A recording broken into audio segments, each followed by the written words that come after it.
Entender espanhol é mais fácil do que entender o português de Portugal? Será que a sua personalidade, as suas opiniões, sua visão de mundo podem influenciar quão bem você entende uma língua estrangeira? E será que você poderia precisar de legendas para entender um filme brasileiro falado em português? Vem comigo que esse vídeo promete. Alguns meses atrás eu fiz um vídeo falando por que quem fala português entende ou tem mais facilidade para entender espanhol do que o contrário. E esse vídeo foi muito bem recebido, eu vou usar os comentários, as dúvidas que deixaram lá naquele outro vídeo para expandir um pouco o assunto. Lembrando que esse fenômeno em que uma pessoa entende a língua da outra, mas a outra não entende bem a língua de uma, ou vice-versa, é chamado de inteligibilidade assimétrica.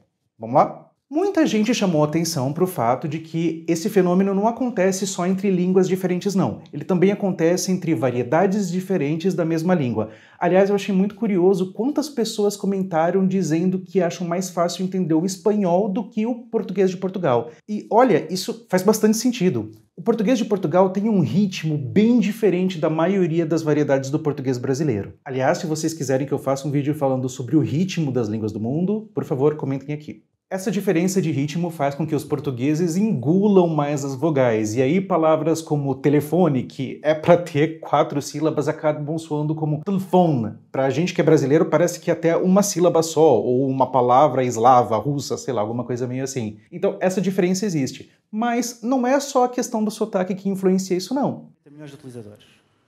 O telefone, 75 anos. Lembra que no vídeo anterior eu falei como o contato prévio, mesmo que não seja de uma forma formal, influencia o quão bem a gente entende uma outra variedade linguística ou uma outra língua? Pois é, a gente aqui no Brasil está acostumado a ouvir espanhol de certa forma. A gente escuta a Shakira desde antes dela começar a gravar música em inglês e estourar nos Estados Unidos. Quem é da velha guarda costumava ouvir, sei lá, Julio Iglesias, depois Henrique Iglesias, Maluma, RBD, E Soy Rebelde, Thalía, Maria do Bairro, novelas mexicanas. Agora me diz, quantos cantores, quantas bandas portuguesas você conhece? É muito mais comum que os portugueses consumam a cultura brasileira do que o contrário. É só pensar em quantos artistas brasileiros vão fazer turnê em Portugal, ou até mesmo youtubers brasileiros que influenciam a fala das crianças portuguesas de raça. Eu não encontrei estudos sistemáticos sobre isso, sobre essa diferença de percepção de compreensão entre portugueses e brasileiros, mas os relatos que a gente encontra levam a crer que sim, também é um caso de inteligibilidade assimétrica, em que os portugueses conseguem entender os brasileiros melhor do que vice-versa. Good enough. Good enough. Nessa mesma linha, vale citar 2 exemplos. Em 2013 foi lançado Cine Hollywood, um filme brasileiro falado em português que foi exibido nos cinemas brasileiros com legendas. Isso porque o filme se passava no interior do Ceará. Os atores falavam a variedade de português cearense. Talvez colocar legendas tenha sido um pouco de exagero. Se você não é do Ceará, assistiu o filme e conseguiu entender tudo sem dificuldade, por favor me conta. Mas não deixa de ser um caso engraçado. Os nordestinos são bombardeados por conteúdo filmado, criado em São Paulo e no Rio de Janeiro. E os filmes, as séries, os programas feitos em São Paulo e no Rio de Janeiro não recebem legendas quando são exibidos no Nordeste. Não sei vocês, mas eu já ouvi muitos relatos de pessoas aqui do interior de São Paulo que vão para alguma cidade específica do Nordeste e têm muita dificuldade para entender o que eles falam. Mas eu nunca ouvi casos de nordestinos não entendendo paulistas ou cariocas. Se você conhece algum caso desse tipo, por favor me conta que eu vou adorar ficar sabendo. Já um exemplo de língua inglesa é o filme Trainspotting, de 1996. Esse filme se passa em Edimburgo, na Escócia. E o inglês escocês é bem diferente do inglês americano e do inglês britânico padrão da BBC que a gente conhece. Então, para que o filme fosse lançado nos Estados Unidos, fizeram os atores redublarem os primeiros 20 minutos de filme suavizando seus sotaques. Isso para diminuir aquele choque inicial das plateias norte-americanas. Agora, pergunta se os filmes norte-americanos são dublados para diminuir o estranhamento, o choque inicial do público escocês ou australiano. Se as distribuidoras se preocupam que o público norte-americano pode não entender a fala escocesa ou irlandesa ou o que quer que seja, essa preocupação não acontece na hora de distribuir filmes americanos.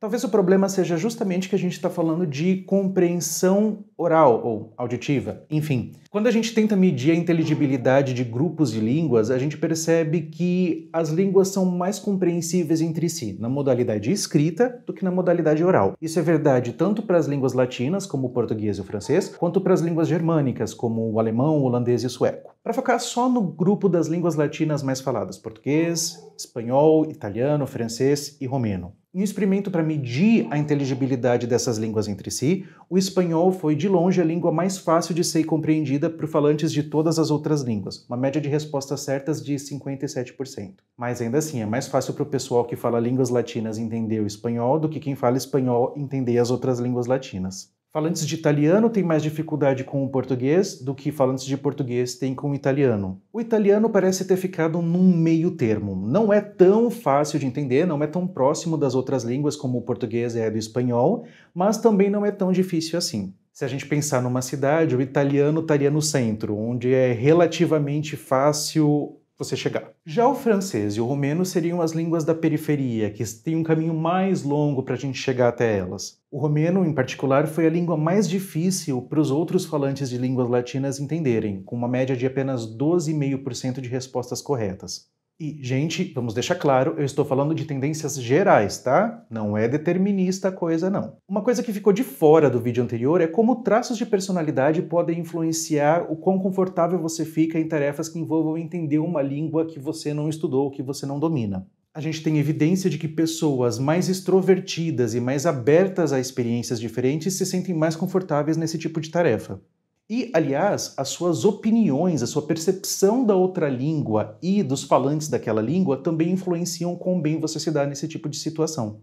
Então, um falante do espanhol que tem uma certa antipatia pelo Brasil, por brasileiro, que acha a língua portuguesa meio difícil, meio feia, ou qualquer coisa assim, vai ter mais dificuldade de entender o português do que um falante de espanhol que tem uma atitude positiva ou mesmo neutra do português e dos brasileiros. E dos portugueses também, né?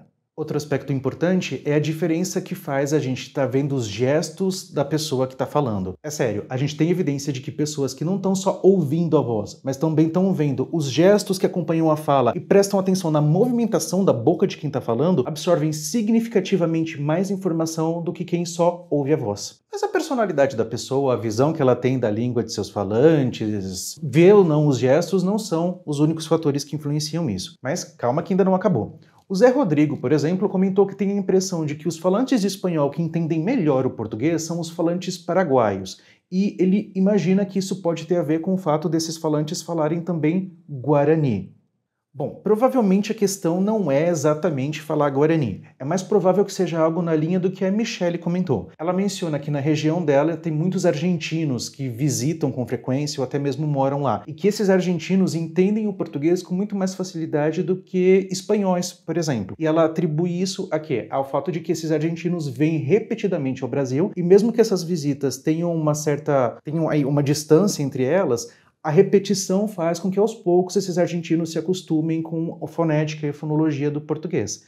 E, apesar disso ser uma evidência anedótica, faz todo sentido. Em uma pesquisa com suecos e dinamarqueses, descobriram que quem vivia na fronteira entre os dois países tinha o hábito de viajar para o outro país ou tinha o hábito de consumir, sei lá, programas de TV, músicas, séries no idioma do país vizinho, tinha mais facilidade em entender a língua do país vizinho do que quem não tinha esse costume.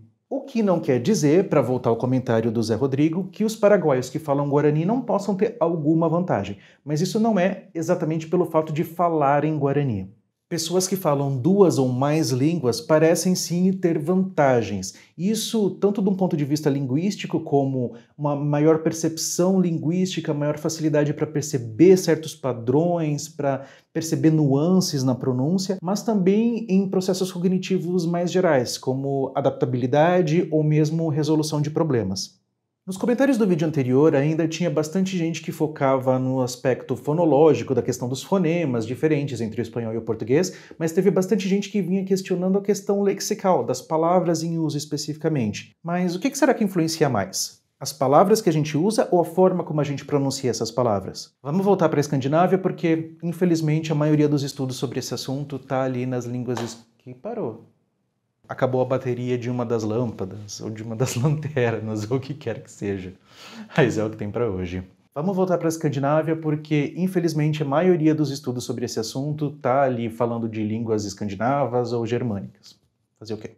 Sem entrar aqui em muitos detalhes, existe até um algoritmo que foi usado para calcular exatamente qual a distância, a diferença de pronúncia das duas línguas, palavras da mesma origem nas duas línguas e tal. Mas o importante é que, quando eles tentaram medir a influência da fonética, do jeito que a língua soa, e do léxico, as palavras que as pessoas usavam, qual a influência desses dois fatores na compreensão, perceberam que, apesar dos dois fatores serem importantes, a fonética, o som da língua, tinha uma influência maior na inteligibilidade ou falta de inteligibilidade do que as palavras propriamente ditas. Então, nesse caso específico, a fonética teve um peso um pouco maior, mas é perfeitamente possível que isso varie de acordo com o par de línguas ou de variedades de línguas que a gente escolhe estudar. E, nesse sentido, o ideal mesmo seria que a gente comparasse sempre variedades muito específicas. Por exemplo, o português falado em São Paulo contra o português do norte de Portugal, ou o português mineiro e o português de Portugal do Sul, ou o português mineiro e o português gaúcho. Mas, infelizmente, a gente não tem estudos desse tipo, não que eu esteja dando alguma sugestão para caso alguém da área de linguística esteja assistindo esse vídeo e não saiba o que pesquisar, longe de mim. Mas pode ser sim que, de repente, se a gente comparar o português de São Paulo com o espanhol de Buenos Aires, a gente descubra que o vocabulário tem uma influência maior. Mas se eu pegar o português de São Paulo contra o espanhol do Chile, a fonética tem um peso maior. Infelizmente, por enquanto, não dá para saber. Por fim, teve bastante gente, vários falantes de espanhol que vieram comentar, dizendo que conseguiram me entender super bem, ou mesmo brasileiros falando que eles desconfiam um pouco dessa história de que brasileiro consegue entender espanhol, falantes de português contando situações em que uma outra pessoa, falante de português, não conseguiu entender nada de espanhol, a pessoa achou que sabia falar espanhol, que conseguia entender espanhol, chegou lá, viu que não era nada daquilo, e, gente, tá certo, a gente tem que relativizar um pouco esses resultados sim. Entender um pouco, ou com mais facilidade, não quer dizer que você entenda o suficiente para se comunicar fluentemente em qualquer situação, em qualquer assunto. Dependendo da situação, das suas necessidades, você vai ter sim que se dedicar, que estudar. Ninguém está negando isso. Lembrando, esses estudos nos mostram tendências gerais, o que é mais provável que aconteça. É só pensar. Em geral, pessoas do sexo masculino são mais altas do que pessoas do sexo feminino. Mas isso não quer dizer que não existam mulheres que são mais altas do que outros homens.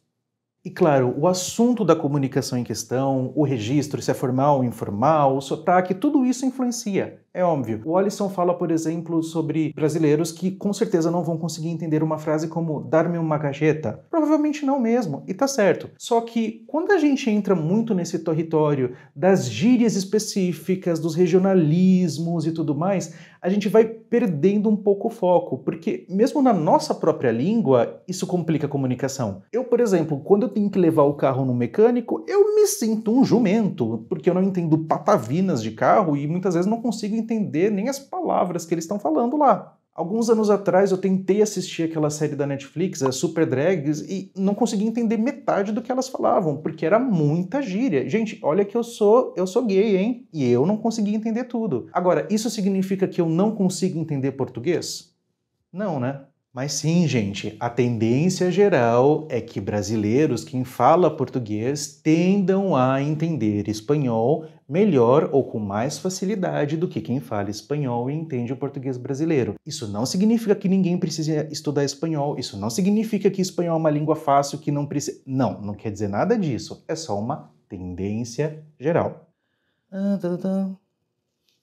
Ufa, pessoal, eu acho que é isso que eu tinha para falar sobre esse assunto. Caso eu encontre mais estudos sobre esse tema, principalmente envolvendo o português, eu volto aqui e faço, quem sabe, uma parte 3 para esse vídeo. Mas, por enquanto, o que eu posso dizer é obrigado por vocês terem assistido até aqui e eu prometo que eu vou continuar dando o meu melhor para trazer conteúdo informativo, científico para vocês, sem ser difícil ou chato. Valeu mesmo? Deixe seu comentário aqui para me dizer o que você gostou, se você gostou, né? Espero que sim.